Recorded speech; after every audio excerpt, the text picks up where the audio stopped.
Hi guys. Hope you're doing well. Welcome back to the Bruma Ants channel. In this video, I will be setting up and reviewing this really cool 3D printed ant nest made by the company Ant House. Let's see if it's any good.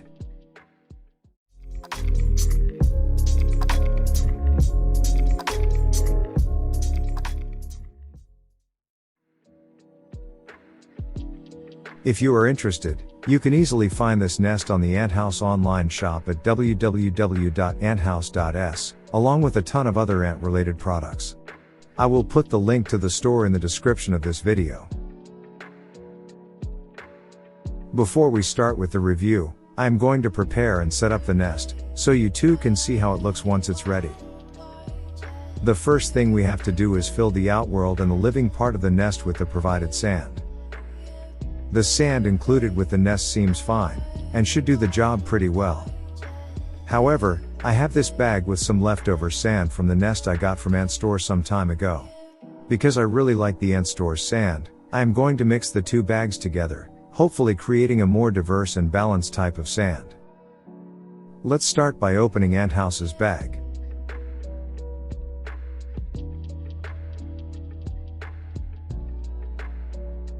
The easiest way to mix the two bags is by putting one inside the other.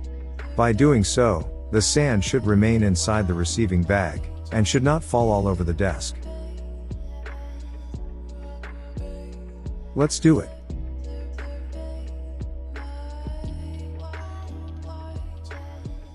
Perfect. Job done. Now let's give it a little shake.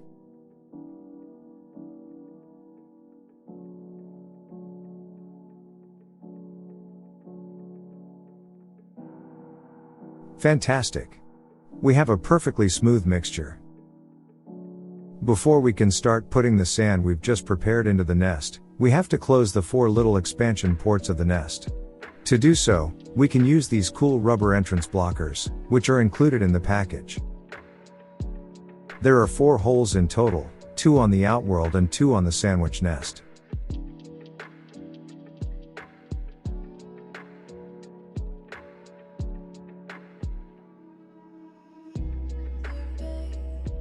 Perfect. Now we can finally start filling the nest with sand. I'm going to start from the outworld, and then proceed with the sandwich nest. To spread it evenly, you can just give it a little shake. Now to the actual nest.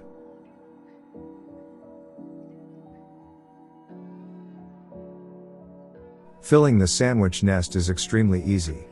One tip, if you don't want to submerge the nest with sand like I'm doing right now, you can use a folded sheet of paper to create a barrier and contain the sand, making it fall right into the nest.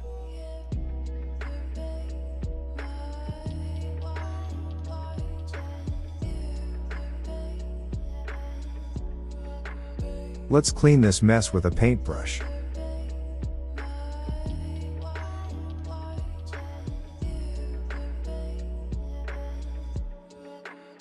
If you want, you can level the sand in the sandwich nest using a stick of some sort. I am using the back of the paintbrush. You can also level the sand in the outworld, just to make it a little more appealing. Fantastic. Now we have to water the nest. To do so, you can use a regular pipette or some sort of water dispenser, like the one I am using. With time, the water will come down to the lowest levels, humidifying the whole nest. If you want, you can put some escape prevention oil under the border of the outworld opening. To do so, I'm going to use the Ant Store's escape prevention set, which includes a small bottle of oil and a very useful sponge.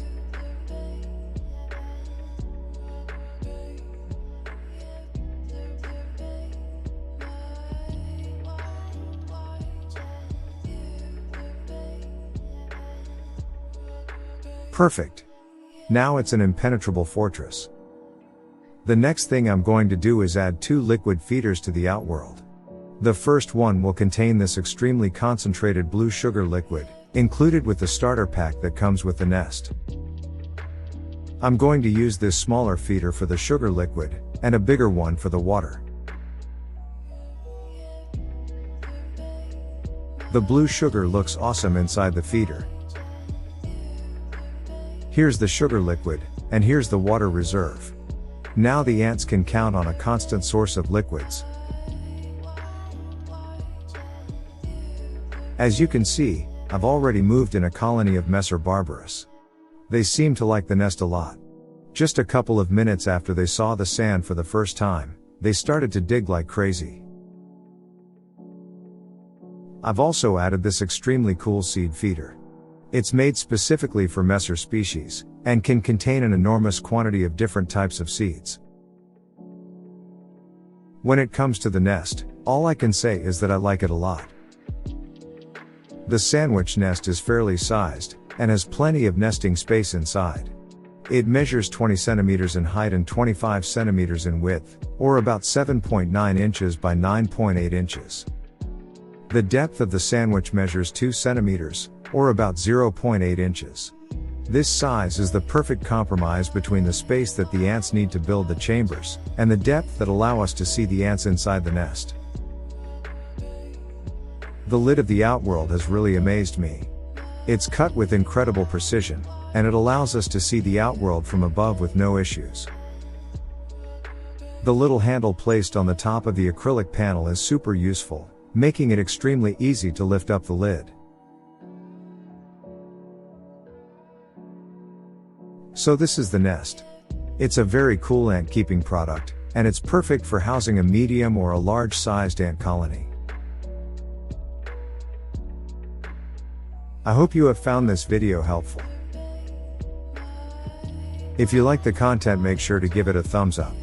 It helps a lot. And if you don't want to miss any future videos, don't forget to subscribe. If you like DIY projects and building things from scratch, I would suggest you check out this video.